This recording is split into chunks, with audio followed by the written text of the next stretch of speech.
La evaluación de seguridad creo que es una de las grandes revoluciones en la nueva directiva. Requiere que el fabricante haga una evaluación de la seguridad de su producto antes de que ese producto entre en el mercado. De nuevo, se puede comparar con otros sectores. Si nos comparamos con otros sectores de la industria, esto es algo bastante singular y específico de nuestro propio sector, porque nosotros hacemos frente a sustancias prohibidas, por ejemplo, y si hacemos algo que vaya más allá de eso, podemos echar abajo una gran compañía. En el caso del sector de los juguetes, tenemos una nueva directiva, un requisito que hace una evaluación de los riesgos, sobre todo los riesgos químicos, y va más allá de las normativas, pero también, por ejemplo, la inflamabilidad o la electricidad utilizada. Es decir, que nosotros vamos allá de los requisitos legales que ya existen para otros sectores. Por eso digo que este aspecto es único en nuestra industria. Así que creo que tenemos todavía que tener más tiempo para hacer estos requisitos incluso más estrictos, aunque os pueda hacer difícil, ¿no? Pero tenemos que pensar un poquito más allá. Así que es un concepto muy interesante y creo que podríamos concluir al final de nuestra charla de hoy que es un proceso que tenemos que aprender. Es decir, no es algo que sea automático, que podamos implantar así haciendo clic simplemente, ¿no? O cambiando el chip. No, es un proceso. Y os voy a dar una serie de ejemplos específicos o concretos. Así que el requisito es solamente una frase en el artículo 8.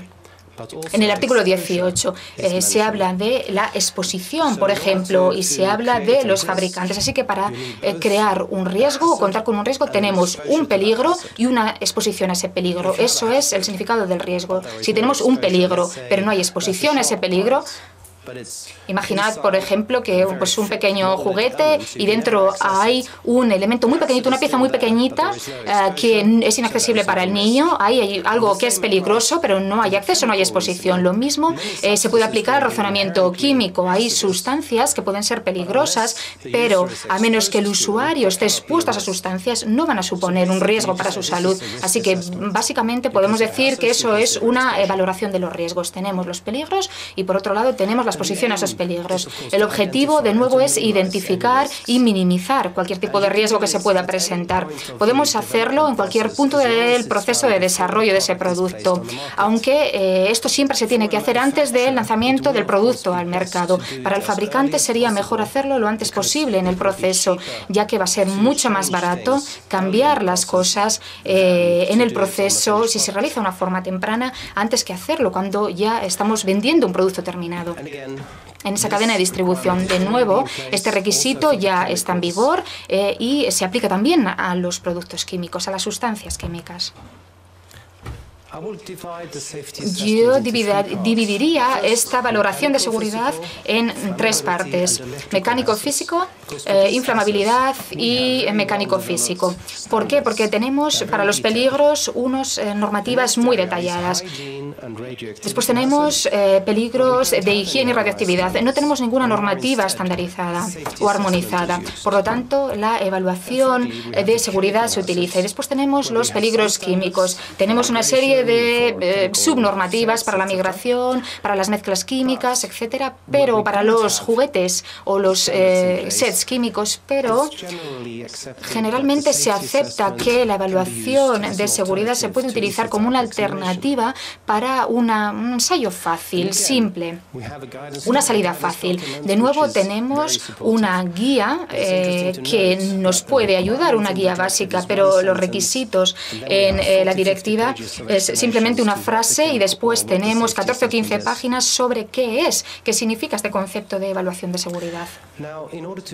Para llevar a cabo, desarrollar la evaluación de seguridad del modo más adecuado, tenemos que tener una serie de conocimientos. Tenemos que saber sobre nuestro producto, qué es nuestro producto, es decir, tenemos que especificar qué es nuestro producto en la documentación técnica. Tenemos que especificar ciertas características de ese juguete, es decir, quién lo va a utilizar, la distribución por edades, y también deberíamos de incluir qué tipo de sustancias componen ese juguete. También tenemos que conocer las normativas de aplicación, porque si sabemos qué estándar o qué normativa se va a aplicar y su contenido básico, así va a ser muchísimo más fácil para el fabricante poder realizar con éxito esa valoración de seguridad. También tenemos que conocer las restricciones que no están en la directiva, pero que están incluidas en otras normativas, en otros sistemas de regulación, como por ejemplo, la normativa RoHS o el reglamento REACH. También tenemos que prestar atención a otro tipo de temas, como ya se ha mencionado, por ejemplo, antes, los imanes. Hace 10 años nadie pensaba que los imanes podían suponer un problema en los juguetes, pero imaginad un imán muy pequeñito que ahora es muy caro y nos permite crear pues, juguetes mucho más fantásticos, pues juguetes imantables que puede pues, pegarse y ascender por la nevera, pegarse en una mesa, lanzarse y se queda pegado a una superficie magnética, una superficie de metal. Es decir, que ahora el imán forma parte de los juguetes en el mercado actual. Y los niños van a buscar ese pequeño imán, imaginad, lo van a meter en la boca y accidentalmente lo pueden tragar. Si 2 o más imanes son tragados, pueden pegarse uno con otro en el estómago, pueden imantarse como una sola pieza, pueden generar necrosis y también generar una rotura en alguno de los órganos del cuerpo, en el estómago básicamente, y eso os podéis imaginar la causa de episodio fatal que puede ser. Por lo tanto, tenemos que prestar atención a este tipo de nuevos peligros. Cuando introducimos algo totalmente nuevo, un nuevo concepto, un nuevo agente de valor, un nuevo actor de valor, tenemos que ser muy observadores. ¿Estoy introduciendo algo que podría ser un peligro y que no está cubierto por estas normativas? Yo a menudo digo que las normativas están redactadas por muchísimas personas que se han reunido durante años alrededor de una mesa. Así que las normativas están muy actualizadas. ¿Cómo un fabricante puede de repente tener nuevas ideas sobre un nuevo producto? No es algo muy factible o muy posible, pero tenéis que pensar de esa manera. Cuando hacemos algo nuevo, cuando innovamos, es cuando tenemos que ir pensando más allá. Ya conocemos los peligros, cuáles son los peligros y tenemos que identificar y describir esos peligros y después evaluar los riesgos. Todo esto son aspectos buenos, es decir, todo esto es lo fácil. No es una exigencia que tengáis que conocer todo esto, porque podemos contar con la ayuda de un tercero, ¿no? Pero si lo sabéis, o cuanto más de estos conocimientos tengáis en mente, más fácil va a ser para esto. Por supuesto que podéis contar con la ayuda de una autoridad autorizada, de un tercero, pero el fabricante siempre va a ser el responsable. Así que vamos a prestar atención a los peligros mecánicos y físicos. Hemos concluido que todas las normativas están actualizadas, así que lo que necesitamos es identificar al usuario, al consumidor final, y ver si podríamos imaginar, pues, por ejemplo, algo que hiciera un niño que de repente iba a cambiar la seguridad de ese producto. Un uso inimaginado, y después tenemos que identificar qué normativas son de aplicación. En este caso es bastante fácil porque hay 4 normativas que cubren o que son de aplicación en este tipo de peligros, y después tenemos que tomar una decisión, es decir, este producto está bien, necesito rediseñarlo o necesito someterlo a alguna prueba más. Estas son las opciones que tenemos, básicamente 3. Y los requisitos específicos para la inflamabilidad, peligros electrónicos y físicos pueden leerse en la directiva parte 1 y 4, en el anexo 2 de la directiva.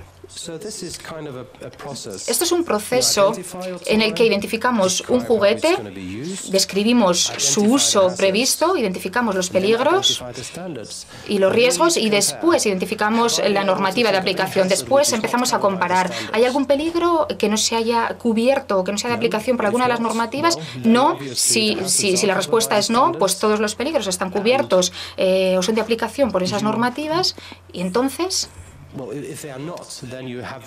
tenemos la opción de cambiar el producto, porque la seguimos teniendo, o no. Pero antes de que se cubran todos los peligros, tenemos que comprobar, según ya hemos escuchado esta mañana en una presentación anterior, Tenemos que comprobar si hay algo, alguna normativa específica sobre un producto, como hemos visto, pues el capuchón o la tapa de los bolígrafos Bic, ¿no? Que de repente sale una normativa concreta sobre ese producto por un uso imprevisto, ¿no? Son cosas bastante inusuales, episodios inusuales, pero que podrían afectar, podrían tener un impacto en el proceso. Si se ha publicado alguna nota respecto a ese producto, tenemos que hacer una consulta, plantearnos si de nuevo rediseñar el producto o no. Pero bueno, si no necesito hacer ningún cambio, podemos lanzar inmediatamente el producto al mercado. El proceso podría parecer difícil, pero en este caso, cuando tenemos unas normativas muy buenas, unas normas actualizadas, el proceso se convierte en algo simple, bastante sencillo. Necesitamos pensar en cómo vamos a introducir un producto y si ese producto está cubierto o asegurado por todas las normativas. En la página web de la Comisión aparece un protocolo donde se mencionan ciertos productos en los que se necesitan una serie de pruebas de ensayo específicas y, por lo tanto, deberíais de consultar esa web para ver si vuestros productos están incluidos en ese tipo de información. ¿Cómo identificamos los productos? Seguramente todos tenéis experiencia en este sentido. Tenemos quejas del consumidor, por ejemplo, tenemos reclamaciones, tenemos una serie de certificaciones o notificaciones de alguna comisión de seguridad del juguete en los Estados Unidos, por ejemplo. Podéis tener a lo mejor las circulares que enviáis en vuestras asociaciones o notas de prensa o quizá podéis ser conocedores de normativas americanas. Si podemos ver un producto similar en ese reglamento RAPEX, y vemos que ese producto, ahí hay una alerta que tiene ese producto, pues eso lo podemos aplicar también a nuestros propios productos. Tenemos que imaginar, pensar más allá e imaginar el uso que le puede dar un niño a un juguete. Es decir, como os he mencionado antes, es un juguete que se va a usar de puertas para adentro, es decir, en el interior de la casa, o se va a utilizar fuera. ¿Para qué se va a utilizar ese juguete y cómo lo va a utilizar un niño? Pensad en los usos inimaginables que os podéis imaginar. Antes de lanzar el producto al mercado, si inventamos algo nuevo, las normativas generalmente no van a cubrir los peligros de eso que has creado. Bien, este es el enlace al protocolo que fue publicado por las autoridades, en las que ellos mencionan información para aquellos juguetes para los que pidieron una certificación determinada. Aquí tenemos, por ejemplo, los trampolines o los helicópteros de control remoto, que es otro ejemplo, porque no tenemos ninguna norma para estos juguetes. La valoración de seguridad también es una forma para que el fabricante pueda ir más allá de los requisitos establecidos por la norma. Algunos requisitos son un poco difusos. Requieren que realicemos un tipo de valoración de riesgo y vamos a ver algunos casos en los que la norma para los requisitos mecánicos y físicos piden que hagamos un tipo de valoración específica, como por ejemplo que el material del juguete debería estar limpio y no debería tener ningún tipo de plaga o ningún tipo de infección. Esto es algo muy lógico, pero sabéis que también hay otros requisitos acerca de los bordes afilados o puntas afiladas. Y dice que si no superamos una prueba, tenemos que seguir valorando la posibilidad de que ese juguete pueda hacer daño, y esa es una valoración que nosotros tenemos que hacer. Los tubos y los componentes rígidos que suponen también un peligro de herida han de ser protegidos. Es decir, que ustedes tendrán que valorar si sus tubos y componentes rígidos presentan un riesgo de herida, de hacer daño. También hay algunos requisitos si, por ejemplo, un juguete con el que se puede conducir puede hacer daño a los dedos o a alguna parte del cuerpo. Pero son ustedes quienes tienen que valorar si ese juguete puede hacer daño. O también astillas en las superficies accesibles. No deberían presentar un riesgo importante de herida. Es usted quien tiene que valorarlo aquí.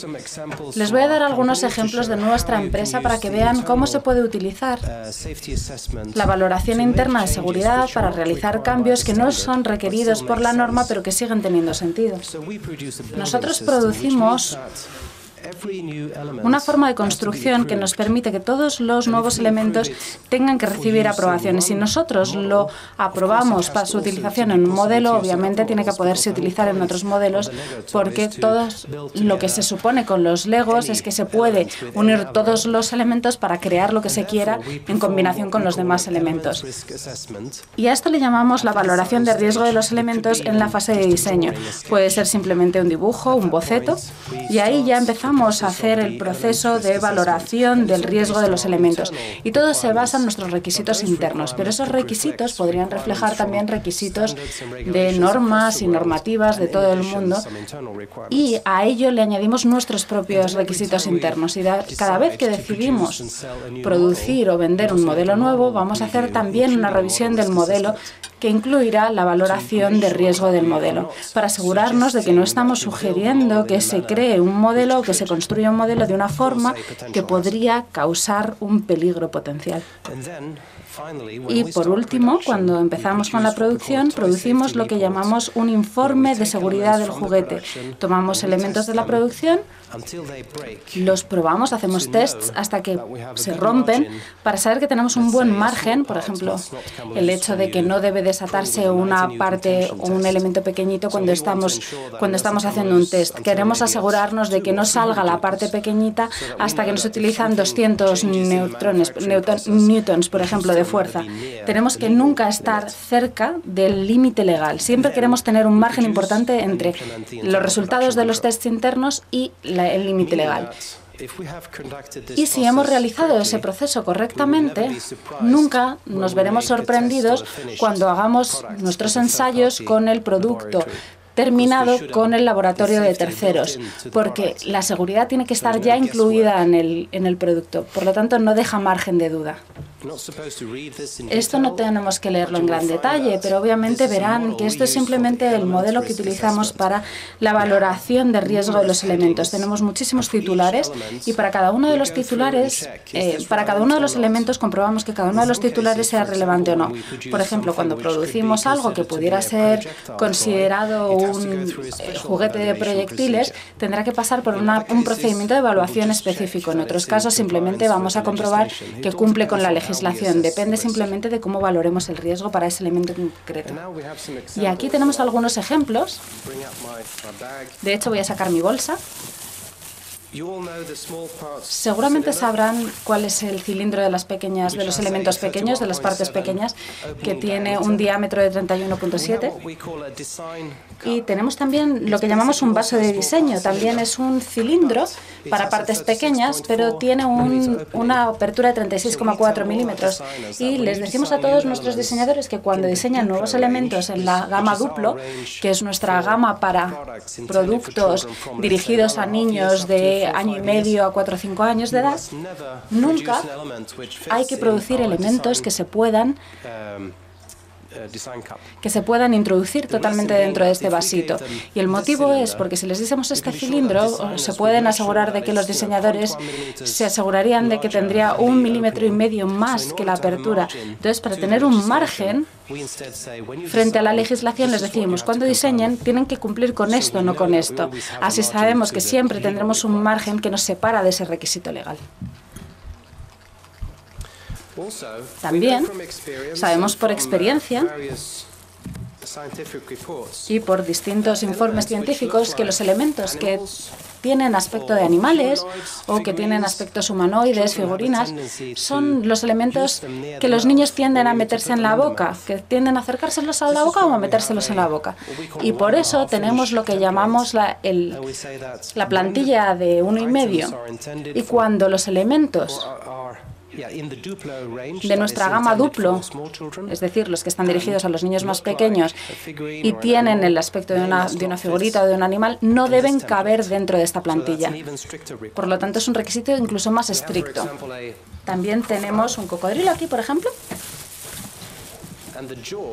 y lo que es la mandíbula del cocodrilo está unida pero se puede separar. Y dado que es parte de un animal, eso tampoco debe poder caber dentro de nuestra plantilla. Estas son decisiones internas que nosotros hemos tomado. No estamos obligados legalmente a hacerlo y no esperamos que el resto de los fabricantes lo hagan. Es simplemente nuestra forma de hacer la valoración de seguridad. Otro ejemplo es una llama, también en la gama Duplo. Y verán ustedes que en la parte superior de la llama está moldeado de forma intencional para que esté torcido y también está moldeado con un material muy flexible. Y esto permite que si el niño se cae encima de este elemento, gracias a la forma en que está moldeado y el material en que está hecho, siempre se va a plegar hacia el mismo lado, porque aunque fuese muy flexible, si tuviera una punta muy recta, existiría la posibilidad de que el niño se cayese encima y se hiciese una herida en la piel. Entonces tenemos una doble medida de seguridad. Es flexible y además está moldeado de forma torcida para que no pueda hacerle heridas a los niños. Otro ejemplo es este paraguas de juguete. Hemos producido esto durante mucho tiempo sin ningún tipo de problema y de pronto, durante un periodo de medio año, recibimos 2 informes de 2 mercados distintos que venían de nuestros consumidores diciendo que los niños se habían metido esto en el oído y habían penetrado el tambor.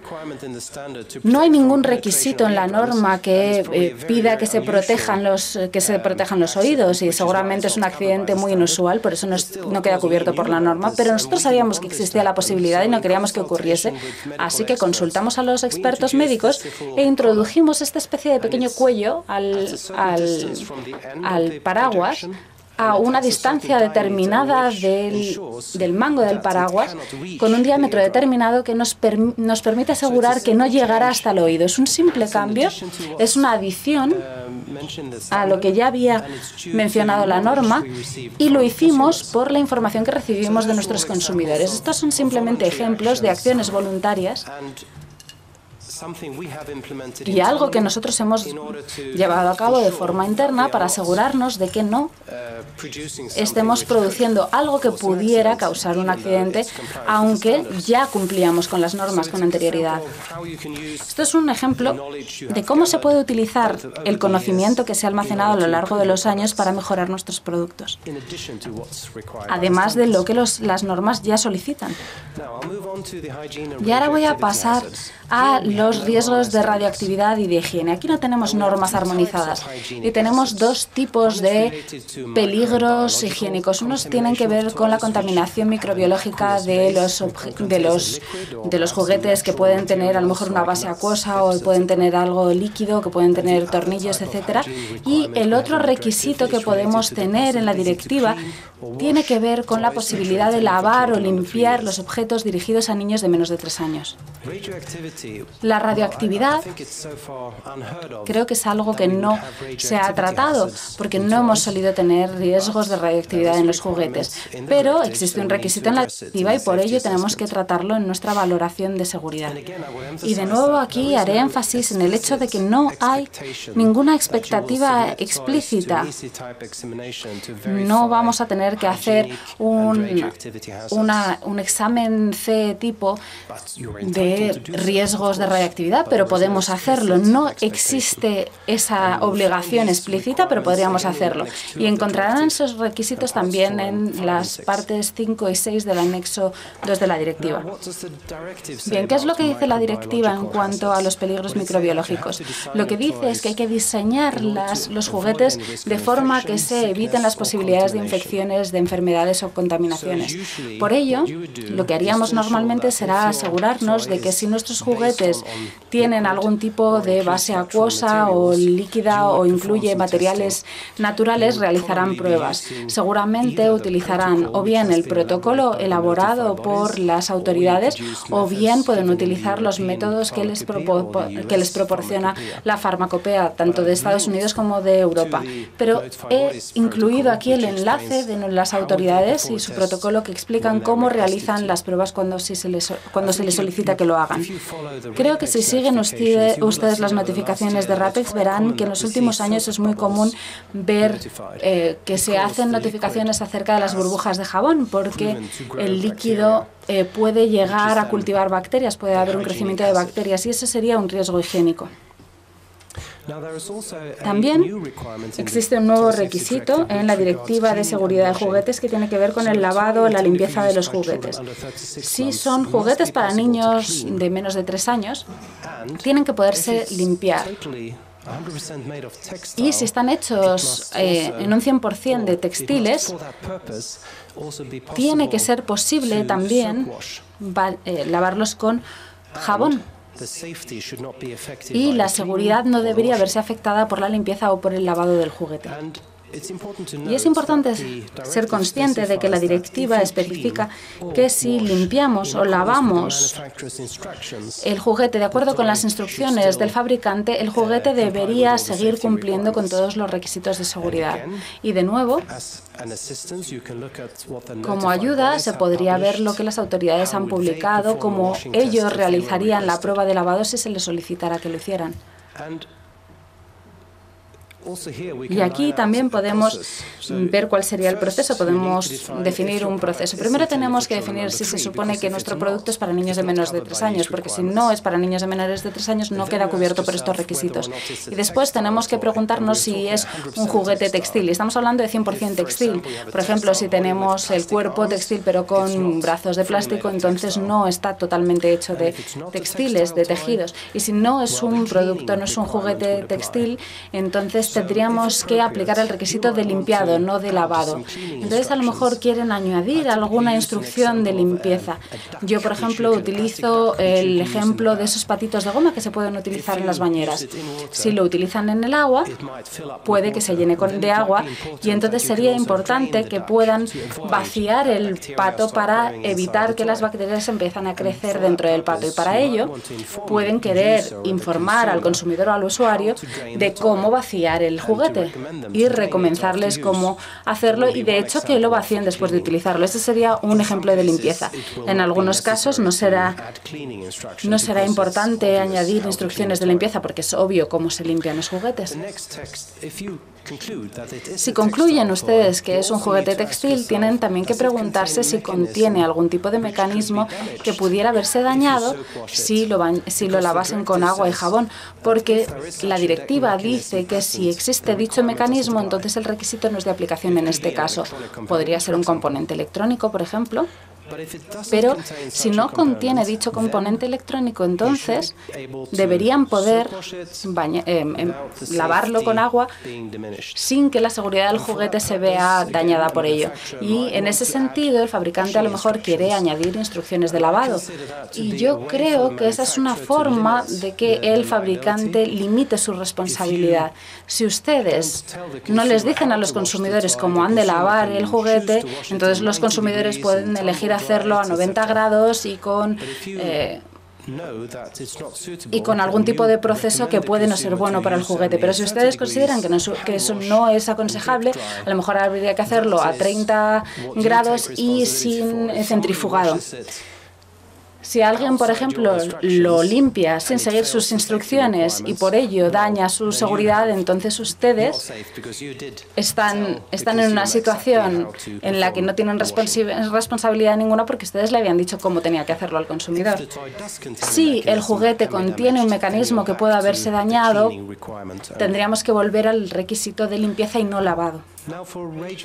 En cuanto a la radioactividad, es difícil ver exactamente cuáles son los peligros a los que podríamos hacer frente, pero en teoría, si se utilizase material, por ejemplo, de áreas donde tienen centrales nucleares en las que ha habido problemas como en Ucrania o en Japón, entonces teóricamente podrían estar utilizando materiales que podrían estar contaminados que podrían tener radioactividad.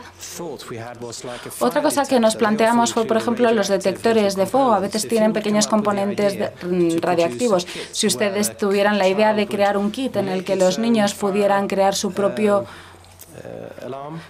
alarma,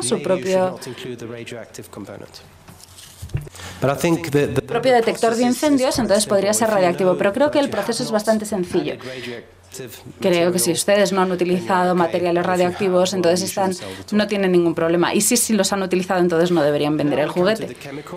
Y ahora volvemos al tema de las sustancias químicas, que normalmente es la parte más compleja de la valoración de seguridad.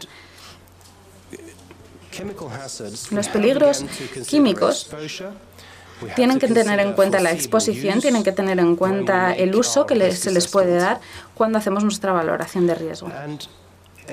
Y aquí de nuevo, la valoración de riesgo puede ser una alternativa al examen de tipo CE, porque no hay normas para todos los riesgos químicos. Y verán cuáles son los requisitos químicos que ya hemos mencionado en detalle en el anexo 2, parte 3. Bien, normas. Hay una serie de normas disponibles.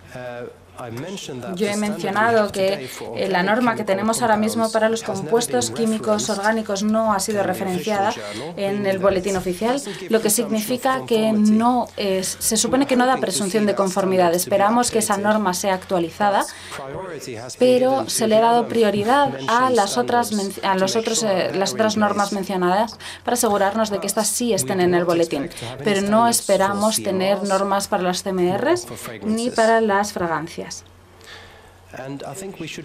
Y creo que deberíamos recordar que la valoración de riesgo puede utilizarse para reducir o para hacer unas pruebas muy específicas, porque no podemos directamente mandar el juguete al laboratorio y decirle compruébelo todo, porque no nos lo podemos permitir. Lo que tenemos que hacer es buscar aquellas sustancias que podemos razonablemente esperar que estén presentes en el juguete, porque si no nos ahogaríamos con los costes de todas las pruebas realizadas. Este sería un buen uso de la valoración de riesgos químicos.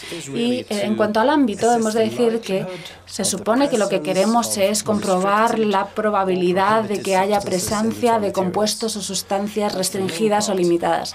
Ese sería el principal objetivo. Pero no nos limitamos solamente a eso. Deberíamos también considerar otros compuestos químicos que no han sido clasificados, que no han sido limitados, que no han sido prohibidos, en el caso de que sintamos de que podrían plantear un problema o un riesgo cuando consideramos la exposición del juguete.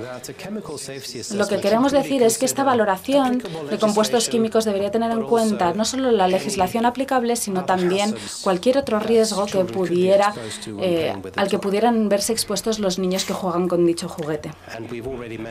Y hemos mencionado también algunas otras regulaciones o normativas aplicables. A mí normalmente me gusta hacer una lista de cuáles serían las condiciones ideales para nuestra valoración de seguridad. Lo ideal sería tener, por supuesto, la lista de materiales, esa lista de materiales que ya habíamos mencionado como requisito para la documentación técnica, y asegurarnos de que esa lista de materiales tan solo incluye materiales que hemos aprobado de forma activa y que tienen una trazabilidad, es decir, que sabemos cuál es el nombre del fabricante. Por ejemplo, si utilizamos una tinta, queremos saber cuál es el nombre de la marca de esa tinta para poder comprar esa tinta siempre, cada una de las veces que fabriquemos el producto, y no solamente tinta azul, porque sabemos que los principales problemas se dan no porque hayamos diseñado el producto incorrectamente, sino porque algo cambia durante el proceso de producción. De pronto alguien compra una tinta que no era la tinta que nosotros aprobamos, o una pintura que está llena de plomo. Y por eso tenemos que controlar el proceso de producción y asegurarnos de que tengamos siempre las mismas marcas de todos los productos durante todo el proceso. El siguiente punto sería tener una lista de sustancias, es decir, saber exactamente cuáles son las sustancias que estamos utilizando. Esa es la situación ideal. Y también que todas las sustancias han sido aprobadas, valoradas, para saber que no estamos por encima de ninguna restricción, ni estamos entrando en terreno prohibido, y que no presentan ningún peligro cuando consideramos la exposición del juguete. En siguiente lugar, no tenemos que hacer ningún cambio en la lista de materiales ni de sustancias, a no ser que de forma activa hayamos aprobado y validado los nuevos productos o sustancias, y que tenemos todas las listas de datos para todos los productos químicos utilizados. Ese es el mundo ideal, obviamente. Probablemente nadie se encuentre en esa situación. Por otro lado, también podemos ver cuáles son las condiciones más difíciles. Tenemos nuestra lista de materiales, pero simplemente dice plástico, madera, cuero. No sabemos de dónde vienen, no sabemos cómo obtener el mismo material cuando continuemos con la producción.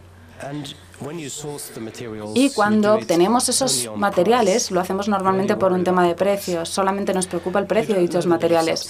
No conocemos la lista de sustancias, no sabemos cuáles son las sustancias utilizadas cuando se trató el cuero o cuando el plástico, cuando se añadieron los aditivos al plástico como materia prima, etc. No tenemos para nada lista de los productos y su seguridad, y nuestros fabricantes no son conscientes de los estándares de fabricación. No paramos de cambiar nuestro producto y además no tenemos ningún informe de pruebas realizadas a esos productos que estén ligadas a nuestros productos. No es algo fuera de común ver informes de pruebas realizadas que cubren cientos de productos en distintos colores, distintas formas. Tienen que saber que sus informes de pruebas realizadas tienen que estar ligadas a un producto determinado. No podemos utilizar informes que dicen que es para el modelo amarillo, azul, rojo y negro, porque a lo mejor el coche rosa que estamos vendiendo no está incluido en esos informes de pruebas. Tenemos que asegurarnos de que el test que nos envía nuestro proveedor está ligado al producto que nosotros vendemos. Ese sería el peor escenario posible. La verdad es que no existe una verdad en cuanto a cómo se hacen estas valoraciones. Son las empresas las que tienen que tratar de minimizar los riesgos químicos. Cada empresa es diferente. Algunos utilizan muchos materiales, algunas empresas utilizan muchísimos productos para muchos materiales. Pero cuanto más controlado sea nuestro ámbito, más cerca estaremos de las situaciones ideales y menos necesitaremos las declaraciones de nuestros proveedores o sus garantías, porque a veces le pedimos a un proveedor que firme diciendo no he utilizado nada que esté fuera de la legislación, todo cumple con los requisitos legales. Pero por supuesto, si saben realmente que esa es la realidad, se encontrarán en una situación mucho más segura que si tienen simplemente que fiarse de esa declaración firmada por el distribuidor. Este punto realmente lo que trata de hacer es asegurar que ustedes consideren todos los posibles riesgos químicos y que piensen en si podrían causar un riesgo a la salud. Y han de saber que la valoración de riesgo no es algo que se haga todos los días para nuestro producto. Normalmente se hace una sola vez y después se actualiza si cambiamos algo o si cambia la legislación. Normalmente es un proceso que se hace en una ocasión y después empezamos con nuestro control de línea de producción. Pero si cambiamos nuestro producto, si escogemos nuevos materiales, si introducimos nuevas sustancias, entonces hay que volver a realizar esa valoración de seguridad. Así que lo que queremos hacer es acercarnos lo más posible a esas condiciones ideales. Pero dado que la producción no es algo que se haga normalmente en Europa, dependemos de lo que nos proporcionan otras partes del mundo. Y ellos no tienen esa tradición de proporcionar toda la información que a nosotros nos gustaría tener. Así que aquí de nuevo se trata de un proceso de educación. Hay que educar a nuestros proveedores, hay que explicarles cuáles son los riesgos, hay que explicarles lo que tienen que hacer los laboratorios, etcétera. Hay que educar a todo el mundo, a los laboratorios, a los proveedores, a las autoridades, y todo esto es un proceso para acercarnos lo más posible a las condiciones ideales. El documento guía de la Comisión nos da un enfoque acerca de cómo se puede hacer esa valoración de seguridad, y son 3 pasos los que hay que seguir. En primer lugar, hay que identificar nuestras sustancias y materiales. En segundo lugar, hay que caracterizarlos. Están dentro de un ámbito de restricciones o normativas o directivas o normas, o son simplemente materiales que están siendo debatidos. Hay muchas ONGs que mencionan esas sustancias en sus informes, por ejemplo. Y en tercer lugar, el tercer paso es donde hacemos la valoración real. ¿Cuál es la probabilidad de que mi material contenga alguna de estas sustancias no deseadas, restringidas, limitadas, etcétera? Para el primer caso, no, el primer paso, la identificación, requerimos nuestra lista de materiales y no es muy difícil identificar qué sustancias podríamos tener en ese producto. E idealmente querríamos también tener nuestra lista de sustancias. Si no lo tenemos, si hay información muy limitada disponible, entonces tenemos que hacer asunciones, tenemos que pensar en cuál sería la peor situación. Por ejemplo, si tenemos PVC, un PVC que es flexible, que puede haber sido plastificado por la utilización de algo, y si no saben cuál es ese algo, deberían asumir que seguramente será alguna sustancia limitada. Entendiendo que esa puede ser la realidad, pueden ustedes volver a su proveedor, plantear las preguntas correctas, preguntar cuál ha sido el tratamiento que le han dado, y si ellos les pueden decir que es un elemento no restringido, perfecto, pero si no les pueden decir qué es lo que han utilizado, entonces deberían tener mucho cuidado. Otra forma sería pedirles a los proveedores que realicen ellos su valoración de seguridad. Si ellos pueden decirles que han utilizado una serie de sustancias, pero que tienen una muy buena valoración que muestra que no hay ningún tipo de exposición o que no hay riesgo, entonces ustedes pueden utilizar esa valoración como parte de su valoración, de la suya propia. Y lo que queremos evitar aquí, lo más posible, pero a veces es algo que tenemos que hacer, son los tests, las pruebas. Si, por ejemplo, no pueden asegurar la información acerca del elemento utilizado para plastificar el PVC, entonces tendrán que enviarlo a un laboratorio para asegurarse de que no es uno de los elementos prohibidos. Y por último, también le pueden pedir a su proveedor una declaración o un informe de pruebas realizadas que puedan incluir dentro de su documentación técnica. Y aquí de nuevo, es inusual que puedan obtener una lista de sustancias, pero si saben que las tintas o los lubricantes, etcétera, han sido utilizados, entonces deberían poder utilizar un informe, porque normalmente los fabricantes utilizan grandes cantidades de disolventes, etcétera, y ellos necesitarán esa lista de requisitos de SDS que definirán cuáles son los productos químicos que han utilizado, porque seguramente sus empleados tendrán que utilizar gafas o guantes, etcétera. También hay que ver si los plásticos están aprobados para el papel. A lo mejor pueden solicitar un certificado con respecto al plomo o la utilización de agentes ópticos para los metales. Entonces sería lo natural solicitar el E73, el certificado E73, y para el níquel, por ejemplo, que no existe el riesgo de alergias. En lo relativo a los CMR, podrían solicitarle a su proveedor que firme un certificado. Y tienen que entender que, como dije anteriormente, no hay una verdad para esta valoración de seguridad. Lo pueden basar simplemente en declaraciones de otros. Pero les situará a ustedes en una situación mucho más débil que si conociera realmente cuál es la situación. Y si al final se demuestra que su objeto no cumplía con todos los requisitos y el producto no es seguro, la responsabilidad será suya. Lo mejor es no lanzar al mercado productos que no sean seguros. Lo mejor es estar en una situación de control, y la segunda mejor situación es que otra persona les diga que esté todo bien. Para los textiles podrían tener un problema necesitarían a lo mejor un certificado, porque a lo mejor tienen elementos de nolifenol, por ejemplo, o otros productos que se pueden utilizar en los textiles que pueden ser limitados o prohibidos. Esa es la identificación, y después tenemos la caracterización. Ahí es donde necesitamos, si tenemos conocimientos acerca de las sustancias o si simplemente nos hemos imaginado el peor de los casos, aquí es donde necesitamos decir, bueno, pensando que hemos podido utilizar ftalatos, ¿cuál sería el problema? Tendríamos que comprobar realmente el ámbito de aplicación. Si se ha utilizado un CMR, tenemos que comprobar cuál es la aplicación. Tenemos que saber si estamos por encima o por debajo de los límites, de los valores límites. Si nuestro producto se ha utilizado utilizado de forma que puede a lo mejor estar en contacto prolongado con la piel, ahí el níquel podría ser un problema.